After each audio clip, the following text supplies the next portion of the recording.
Ladies and gentlemen, this is Ballet Rain. If you were to type ballet into the search bar right now, you would probably be met immediately with images of the ballerina in a very classical platter tutu, or perhaps the danseur with his amazing jumps and his fantastic aura. And to their credit, most of ballet and most people's perception of ballet is centered around this particular image, obviously. However, amongst all of the beautiful ballerinas and the beautiful danseurs that we see on the internet, there is a very important group that often gets overlooked. Tragically. And yet this group is responsible for carrying immense amounts of joy and entertainment on the ballet stage. And the group that we are referring to is, of course, the animals. You guys really enjoyed part 1 of the Animals and Ballet series. You can check it out after this video, linked above and below. But we're about to share with you a bunch more today. So consider this our little ballet nerd safari date. We're about to go through the ballet nerd savannah. And so if you're ready for the tour, then make sure you tap the like button, swipe over and hype it as well, and let's get going. We have mostly rodents and birds today. So. Yeah, this is the rodent and bird. This is like the exotic animal series. Small animals. The small animal series. The first animal we're talking about today is actually one of the most famous animals in the ballet repertoire. Definitely. And this is, of course, the rats. Quite a majestic start to this video. And while rats might not be the most synonymous with ballet as an art form, no, I will say they are probably the most popular because they appear in the ballet The Nutcracker, which, as most of you guys will know, pretty much takes over the entire world around Christmas time. Sometimes you have like the little rats, like baby rats, and then sometimes you have like bigger rats, and then obviously we have the Rat King himself. Right. The 7-headed Rat King, which is actually a real phenomenon, by the way. Maybe research it if you're interested. Research at your own risk. At your own risk. The rats, obviously being the antagonists of the Nutcracker, usually are given pretty like classically like villain roles. They're supposed to look kind of menacing and kind of like terrorizing Clara and the Nutcracker Prince and whatever. However, I think it's really funny. My personal favorite is when ballet companies go in a comedic direction with the rats. I think in terms of like motifs for the rats, it's pretty self-explanatory. Yeah, they have a lot of like rat posture. Yeah, little like scratchy rats. Yes, scurrying sort of like scratching movements that they kind of are known for. Obviously, the costuming is pretty iconic, and I think that like the tail is kind of just like a whole personality in itself. Even though the Nutcracker is sort of the most popular place to find your rats in the ballet world, there are a few other places you can find them. One of them is obviously Cinderella, because I mean everyone knows mice, Cinderella and the mice. Only those mice are a lot more like cute mice rather than rat. So another place you can find them is the Beatrix Potter Ballet. Oh yes. Beatrix Potter little rat friends. Little mice friends. And oddly enough, and this is not in every single production, but sometimes you can find mice in Sleeping Beauty as Caraboss's little minions or her little henchmen. You can see that in, I believe, the Royal Ballet's version. I think so, yeah. Those are some of the places where you can find mice and rats. If you're talking number of ballets, there are more appearances of rats than there are of swans. It is funny. Swans is like, you know, everyone thinks about swans when you think of ballet, but really, in actuality, the rats are everywhere. The rats are everywhere. It's like an infestation problem. Have a look. Have a look.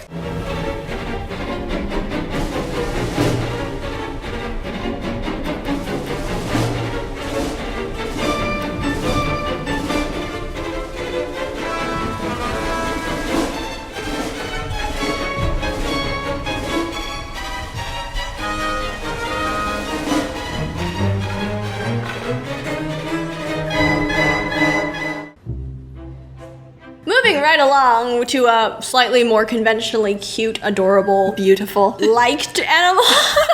We have the bluebird. And this is quite a popular character / animal throughout the ballet repertoire. The bluebird divertissement in the Sleeping Beauty is a standalone pas de deux. Basically, what it is the bluebird, who's usually portrayed by the male dancer. He's kind of flies into the story and he's teaching the princess Florine how to fly so she can escape the tower. Yes. That's sort of how the old fairy tale goes. It is a whole fairy tale in and of itself. So that's sort of like the divertissement in like the bigger story of the Sleeping Beauty. The bluebird is iconic though, and the bluebird, like in terms of like the male role, is allegedly one of the most difficult male roles in all of ballet, like classical ballet repertoire. True. And so there is a high level of prestige that kind of goes with it. I mean, if you go watch the variation itself, so hard. You have to fly. You know, there's so much expectation that comes with the role of being the bluebird. Yeah. You have to be fast, articulate, and also you have to have insane airtime, insane ballon. You have have to really soar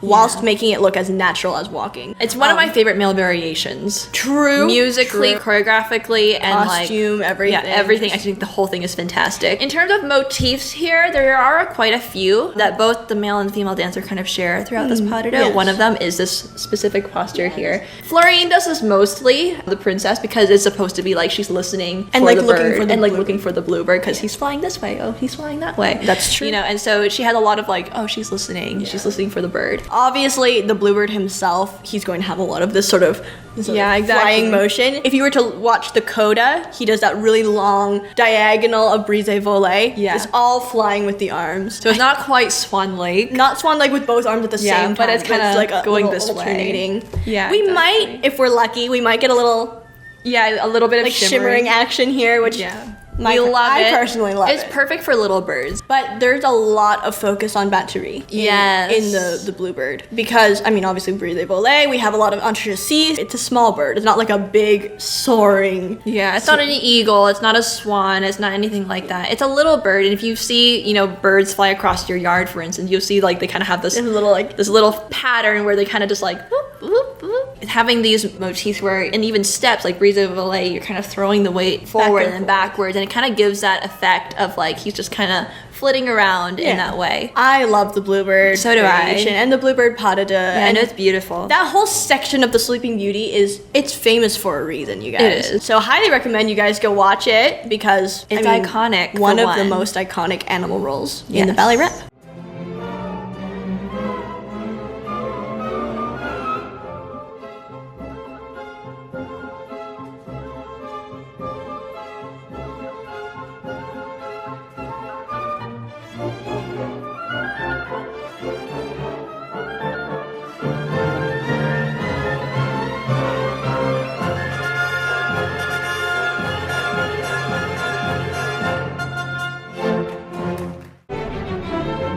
The next animal on the list are the rabbits, and I love rabbits. I'm a huge fan of rabbits. I love rabbits. There are quite a few rabbits in like several ballets. There's one in Alice's Adventures in Wonderland, the white rabbit. The white rabbit, obviously. And then obviously there's Peter Rabbit from the Beatrix Potter Ballet. Honestly, most of the animals we're going to be listing in these series are going to be found in the Beatrix Potter Ballet, let's be honest. The most popular one if we're talking about old classical ballet rep, because those ones are kind of like newer ballets, if we're talking about old classical rep, you're going to find a rabbit, specifically a drummer rabbit, in the ballet The Fairy Doll. Depending on the version, you might also see the drummer rabbit in the Nutcracker. True. You might see a little cameo. The drummer rabbit, while it's technically a toy, Right. I mean, it's still a valid rabbit, right? It's still a rabbit. valid rabbit. See, we went over this with the Velveteen Rabbit. We should know this We by should now. know this. It's never just a toy. It's actually real. They'll become real. Rabbits in ballet, I'm not sure they have a particular motif choreographically. I mean, no, I guess he does a lot of battery and some jumps and stuff. I think battery is pretty popular with the rabbits. Obviously jumps because, I mean, why wouldn't you if you're Why a rabbit? wouldn't you hop if you were a rabbit? And this may or may not be intentional, but I noticed that a lot of rabbits will have this motif where they're like running around with the arms going like this. Like if you look at Peter Rabbit, he kind of goes like this a lot. Really? Yeah, he goes like that a lot. And also the drummer rabbit kind of goes like this because obviously it's the drummer rabbit. True. So I just think it's interesting, and maybe it's just like the sporadic nature of a rabbit that kind of is reflected in that passage. May or may not be an intentional motif, but across all the rabbits that I've seen in ballet, that is a standout motif. In terms of like the fairy doll context and like the rabbit and the drummer rabbit, it's really a small variation in the middle of the fairy doll ballet. And to be honest, I think it's one of the cutest variations I've ever seen. I think really it's cute. so cute. She's just like a tiny white rabbit with a little dress and an apron and a little red drum. And we affectionately call it the Energizer Bunny variation. because essentially that's what it is. Yeah. Apparently the Energizer Bunny and like Duracell batteries, Duracell, yeah. they're the ones that like kind of made the whole drummer rabbit thing popular. Right, but they've been around for a while. I mean, it's been around since the whatever. fairy doll. Yeah, rabbits aren't really the first thing that you'd think of when you think of ballet. And yet here they are, tucked into like tiny corners of the ballet rep. Which honestly is fair, because the rabbits are very shy, and the rabbits are very, like, they kind of like to keep to themselves a little bit. When they do shine bright. And I think they're really adorable. Like, and just the little ears, I think, from the stage, it's just the cutest thing. It's so cute. Rabbits. They're rare, but they're there. They are there.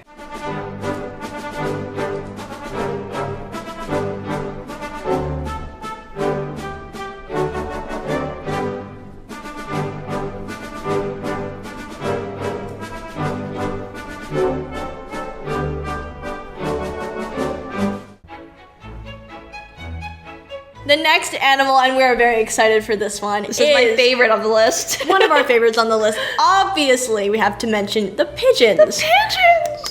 I think the pigeon's most popular appearance in the ballet repertoire is in, obviously, the ballet, the two pigeons. I mean, honestly, the entire ballet, choreographed by Ashton, by the way. The entire ballet is centered around this couple, and the couple sort of represented by the pigeons. Yes, and there are live pigeons. There are also live pigeons throughout the ballet on the stage, like flying back and forth and being cute and doing pigeon things. And so there's supposed to be sort of this mirror effect of like the couple, the young couple, and then the pigeon, so you kind of see both in parallel. Right. And so that's sort of like the overarching theme of the ballet. Like the concept. And you can see the pigeon motifs in the choreography of the ballet itself. They have a lot of this little like... Yeah, little flippy flaps. Flippy flap pigeon thing. They even do the little like... the little head bob that like the pigeons do. It's adorable. It's so cute. It's so cute. If you see like that first pas de deux, they have all of these little like motifs, and they have the little head bob. Yeah, they even have the little shimmy, the little like pigeon shake, because if you've seen pigeons in action, they always do the little. Yeah, it's so cute. Yeah, it's really She's cute. even in a white frilly skirt, kind of like, you know, like a little white pigeon with little feathers and stuff. Little feathers and feathers in her hair.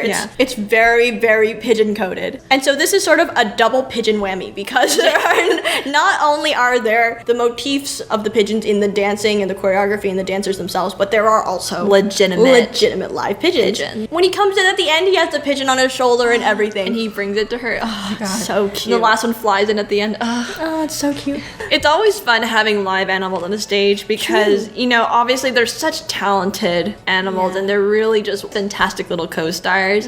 But it is funny because, like any performer, there is room for mishaps, you know? And there's like room for mistakes and miscommunication. There's like stories where sometimes the bird tries to fly out and he can't see anything because it's so dark, and so he'll like, you know, land on the conductor, or he'll just kind of circle around and fly back into the wings or something. And that's true. Regardless of how the choreography goes or how the show goes, it's always just so great to share the stage or to share the auditorium as like an audience member with real pigeons, real animals. So one of the cutest incorporations of animals and animal motifs into the ballet repertoire. Highly recommend watching the two pigeons. It is beautiful. Such a sweet ballet.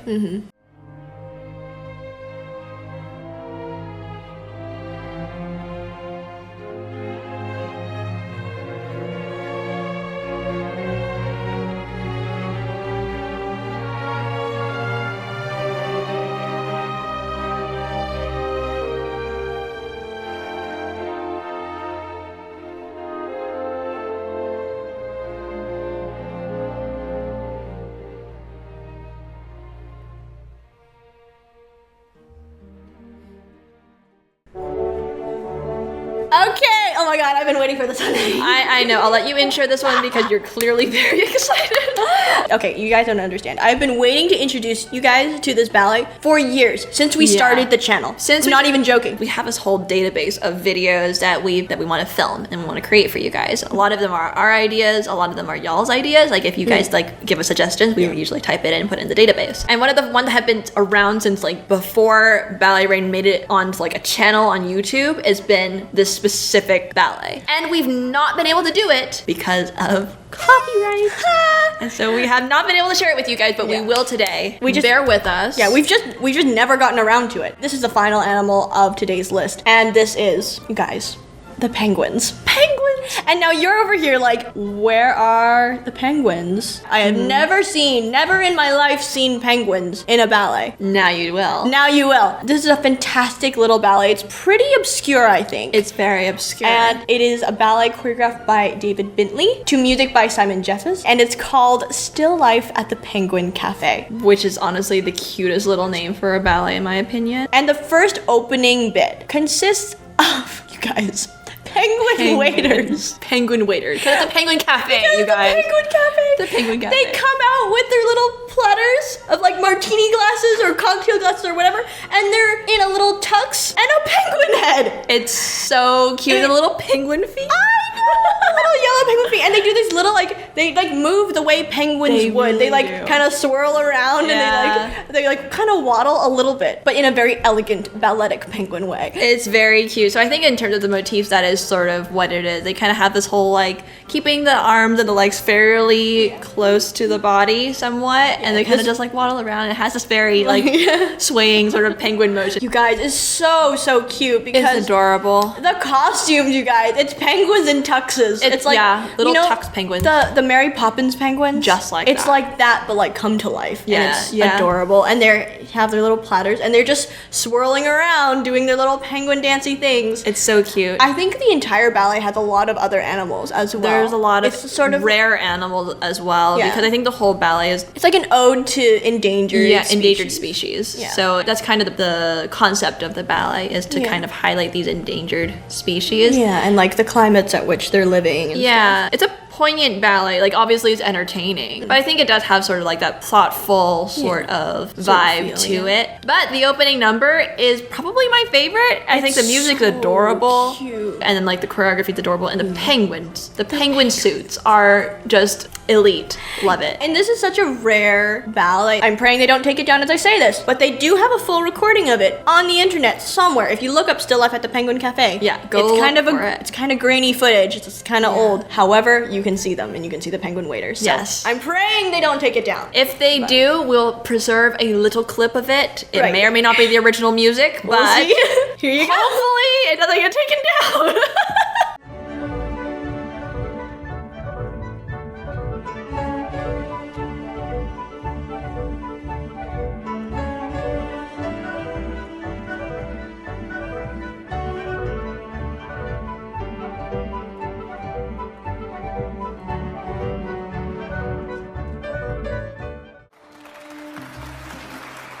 All right, you guys, hopefully you enjoyed our little Ballet Nerd Safari tour. Hopefully that you've been able to discover some new animals that you've never seen before in the ballet rep, or we've been able to draw your attention to some more ballets with animals that you absolutely need to see. Again, if you want to check out part 1 with 5 more animals in ballet, you can check out part 1 in the link below in the description. And do make sure to share this video, because if this made you happy, maybe it'll make someone else happy too. A huge thank you to all of our patrons over on Patreon who have been a huge reason why this video is possible. Thank you. Today, this beautiful list of beautiful people right here are sort of the reason why we've been able to keep putting out very niche ballet nerd content out here Yes. for you guys on the internet for free.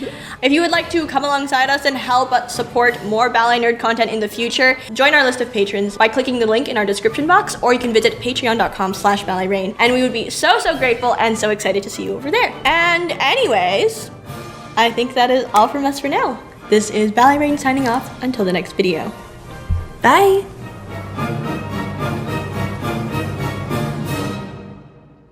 We're moving around so much. I know, in I'm our always videos. like, we're like- especially you move a lot in our videos. Because I can't stay still, otherwise I get a headache. It's pathological. No, it's not pathological. It's A little it's bit, though. physiological. That's the word. I could even be like lying on the couch. If I lie on the couch for too long, I get a headache. If I'm Yeah. lying in bed for too long, I get a headache. I have to fall asleep right away. Kind of thing. cheese stagnation. I'm just joking. Cheese I'm serious though. Fun fact, I always wanted either parrots or ferrets. So funny that those The first letter of that does not matter. No, it doesn't. I was so obsessed with both parrots and ferrets. Like, when we were little, actually, maybe we can put up a picture. We had a tiny little budgie. Her name was Sunny. Sunny, and she was so cute.